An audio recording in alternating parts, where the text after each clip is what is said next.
would play a character is when it was time to play that character, he would have a mask, a tangible, literal mask, and he'd hold that in front of his face, and then everybody knew that he was that guy. And that way, if you switched roles, you'd know that he was that guy instead. And so that's how it worked, is they would put on a mask for each character. And he was described as interpreting that character. That's kind of an important word here. He would take that mask, and I'm going to interpret this character, put the mask up, and I will be interpreting behind the mask. And actors, because of this, started to be called a certain name. And the word that was used to describe an actor was, it literally meant an interpreter from underneath. That's what they did. They would interpret from underneath the mask.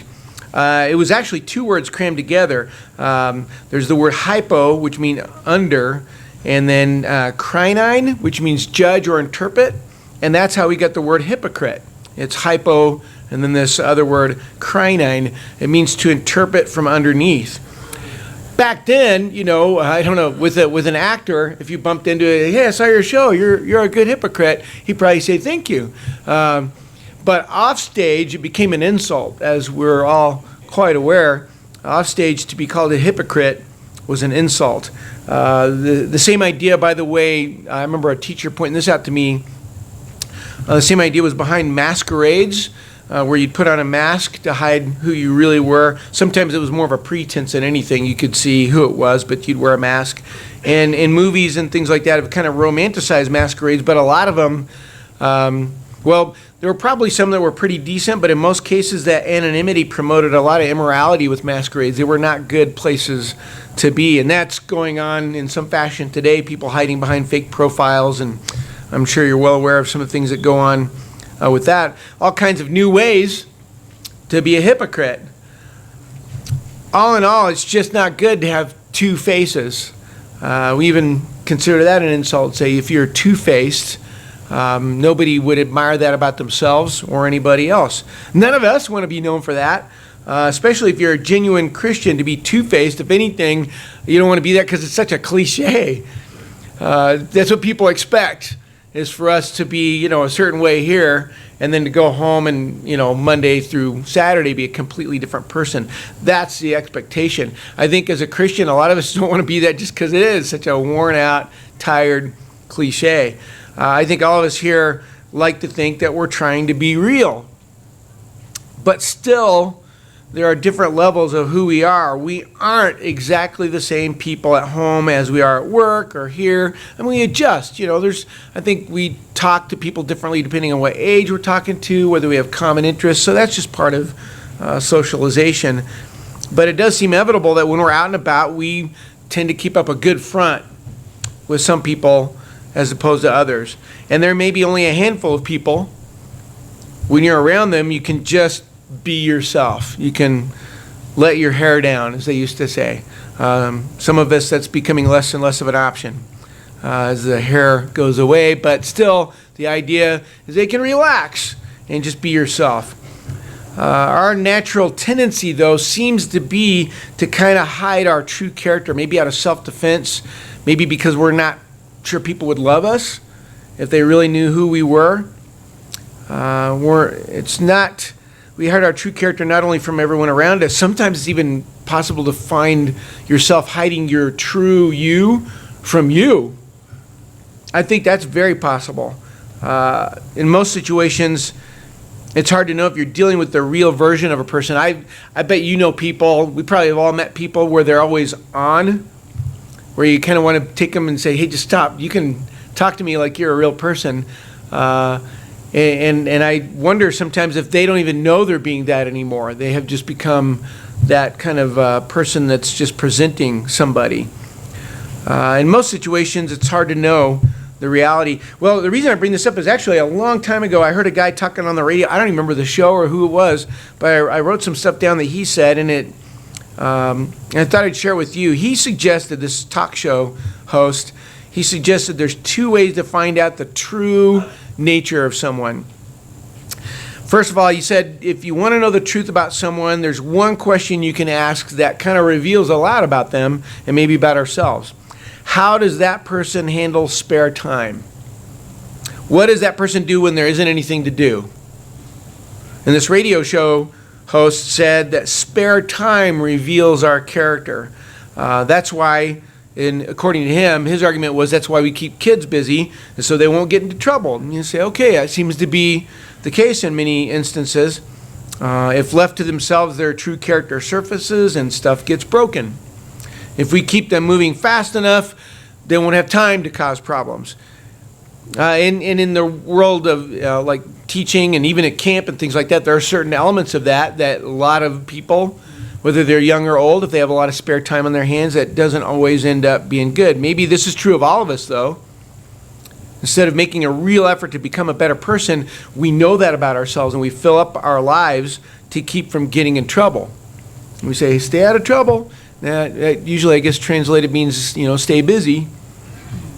I remember, I bet you do too, and there may be some still going on where there'd be programs and commercials about, hey, we need funding for parks and recreation and things like that to keep young people out of trouble. And it implies that if they have spare time, they're going to do bad stuff, that's their setting. And there might be some truth to it. Spare time revealed the character of people in the Bible. I'll show you a couple of examples really quick. 2 Kings 11:1. Here's David, top-notch king, the best king out of all of them. And we all know that he blew it in a big way. And it started with a little bit of spare time. 2 Kings 11:1. Then it happened in the spring at the time when kings go out to battle. That's what kings are doing. That David sent Joab and his servants with him and all Israel, and they destroyed the sons of Ammon and besieged Rabbah. But David stayed at Jerusalem. He stayed home. Kings are going out. He's staying home. And this is when he spots Bathsheba. And his spare time, at least in this case, led to adultery. And that led to murder. The beginning of a very bad stretch of time for David. And then if you go to Exodus 32, here's another example of, I guess you could call it spare time. The people are at the foot of Sinai and they're waiting for Moses. Moses went up and he's been gone a while. And they wait a while, but the time becomes spare. And here's 32:1. Now when the people saw that Moses delayed to come down from the mountain, the people assembled about Aaron and said to him, come make us a god who will go before us. As for this Moses, the man who brought us up from the land of Egypt, we do not know what has become of him.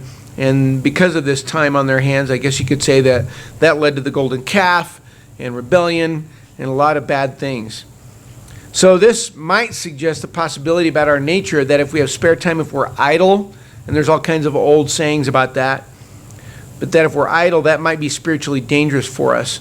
Here's a couple of verses in the New Testament that seem to touch on that idea. 1 Corinthians 15:58. And these might be helpful. It's probably not good. I've shared with you before that I had a friend his ultimate dream was to sit around and do nothing, and that's not good for a human being. We're supposed to be productive. 1 Corinthians 15:58 says, therefore, my beloved brothers, be steadfast, immovable, always abounding in the work of the Lord, knowing that in the Lord your labor is not in vain. We do stuff. Christianity is not just about not doing stuff. We do stuff. Here's 1 Thessalonians 4 and verse 10. 1 Thessalonians 4, verse 10 says, but we urge you, brethren, to excel still more and to make it your ambition to lead a quiet life and attend to your own business and work with your hands. There's something to be said for being in motion. Life is about motion or growing. Anything that isn't moving or growing is not alive. It's one of the definitions of being alive. When we aren't active, our flaws can start to gain the upper hand. Maybe that's why being idle possibly might reveal who we really are. That's an important question to kind of ask yourself. What do I do when there's nothing to do? So this radio show host argued that spare time reveals the truth about us. He also suggested something else that might reveal the truth about you and me.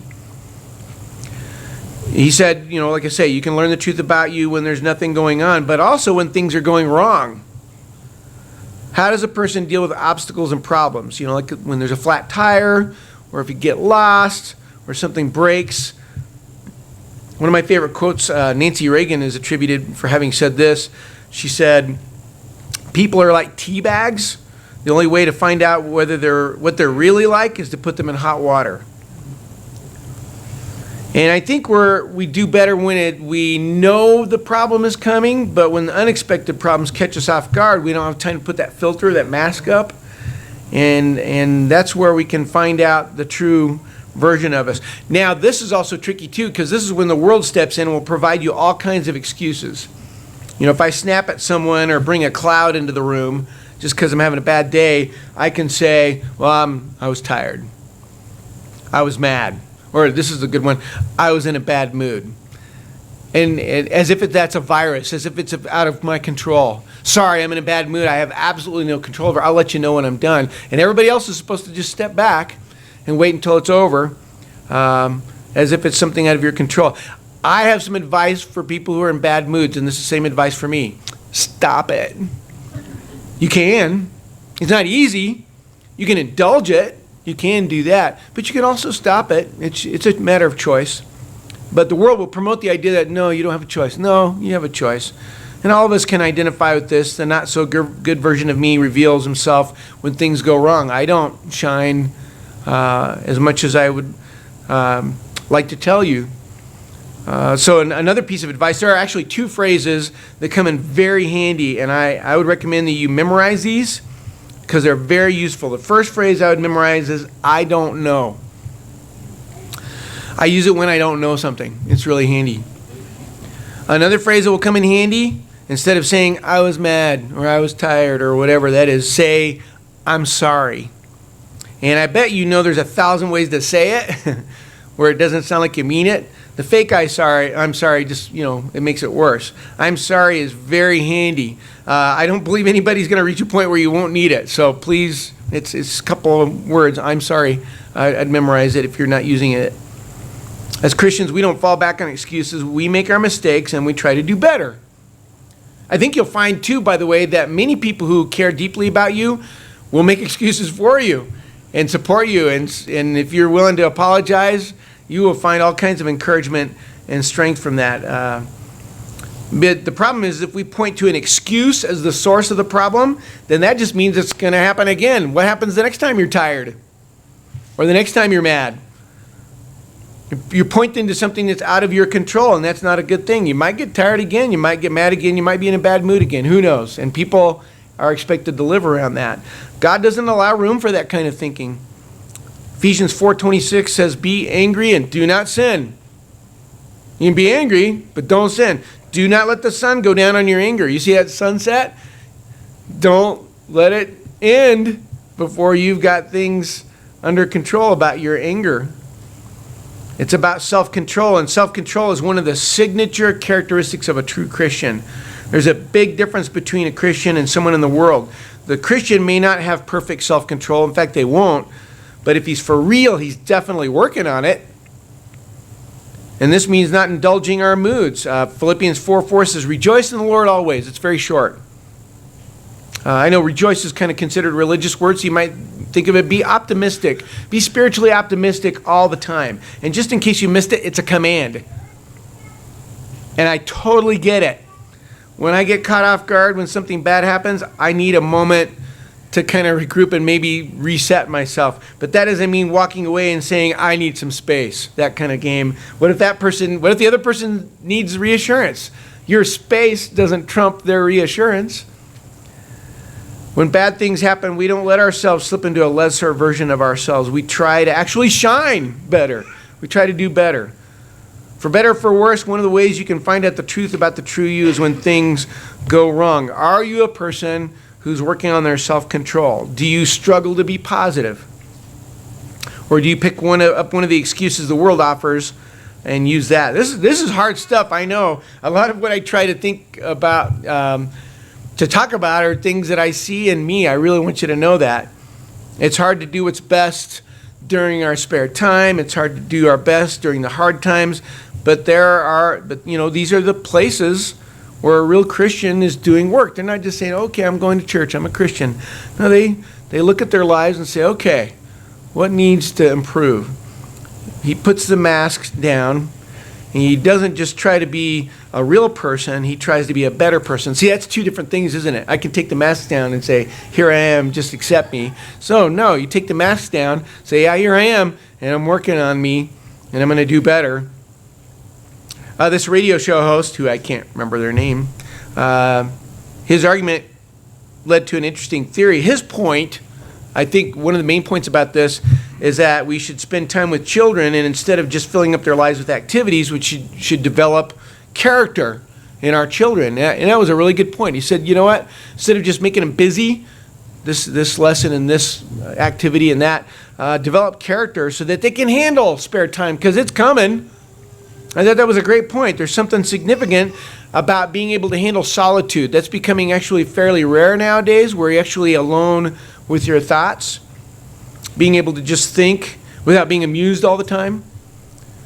There's no doubt our Christianity must be active. It doesn't mean spare time will always result in bad. In fact, being too busy can be bad. I remember somebody saying that busyness can be a smokescreen for an empty life. If we keep moving fast, the alarm goes off and we're flying through the day, it feels like we're important, like we're getting stuff done, but it actually can end up being a cover for an empty life. And that's why people go, go, go. If they have time to think about their life, they might see that it's kind of empty. So we don't like it. We don't like to stop and be quiet, because then we think. So the answer, at least part of the answer to all this, might be actually pretty simple. In order to grow our character, to handle when things are going, or when there's nothing going on, or when things are going wrong, make some spare time on purpose. Take a moment and step away and just stop. Morning's probably good because the day can get away from you. But just stop and think about how things are going. Jesus did. Here's Matthew 14:23. This is mentioned more than once about Jesus, and I wonder if this is pretty key to him having the right perspective. I know we quickly dismiss him sometimes, say, well, he was God in the flesh. It was easy for him. No, there was nothing easy about it. He was human as well. Matthew 14:23, and after he dismissed the crowds, he went up on the mountain by himself to pray. When evening came, he was there alone. I think if you take some time like this, it's a perfect time to pray. And that just kind of makes sense if you're trying to be better at being a person, because that's really what we're talking about. I want to be better at this. It's good to stay in contact with the one who designed you. Instead of keeping busy all the time, it's probably good to make some spare time and take the mask off and take a close look at who we really are. David read this for us, 2 Corinthians 13:5. And what I'm about to read, I don't think I do, or maybe you don't, because I'm busy. Examine yourselves. I'm lucky if I do that here. My mind's running all over the place. Examine yourselves to see whether you are in the faith. That's a really important to locate yourself there. Test yourselves. Or do you not realize this about yourselves, that Jesus Christ is in you, unless indeed you fail to meet the test? So we do the hard thing. We don't avoid the person we really are. We confront that person, and we face that person head on. And when idleness or bad times reveals who we really are, we don't just sweep that thing under the rug.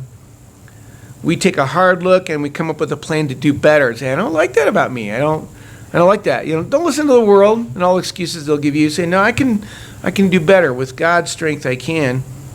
And then, when spare time finds us, we might do things that we're proud of. And when bad times find us, we might shine brighter. We're about, as mentioned, we're about to head out to camp. We're leaving Thursday to kind of get ready and up there. And I thought I'd share this with you. Some of you have been to camp, and you know how this works. And so a lot of people here this morning can confirm what I'm about to tell you. One of the things that's locked in stone for almost 50 years now is part of the schedule. It's called quiet time. And it happens right after everybody gets up. Everybody's supposed to go off by themselves and just sit there and be quiet. For some, you can imagine, not just this generation, but any generation, for some, it's the first time that's ever happened. You can imagine trying to find any quiet in the 21st century. But they go off and they sit there, and we always give them the option. You can just sit there and think. You can read your Bible. You can pray.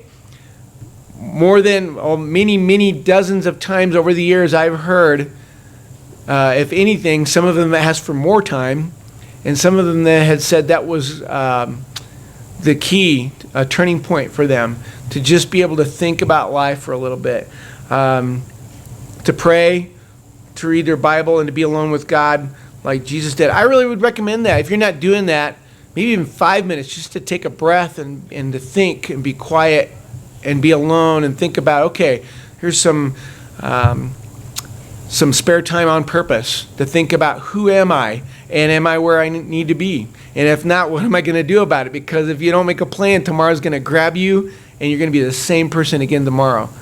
And I don't like that idea for me.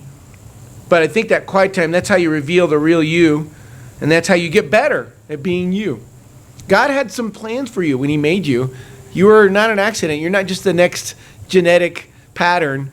He always had you in mind, and he's excited about working with you. This person, the one that you really are, the one that only a few people know, that's the person who God knows. In fact, he knows you better than anyone. He knows you better than you do. He also knows how to improve you. If you'll let him, he can make a much better version of you. But it's going to cost you some time. And even a little bit of time with him can do a lot more than you think. That's how you find out who you really are. And that's how you find out who you could be. Hope this is an encouragement to you as we stand together and sing.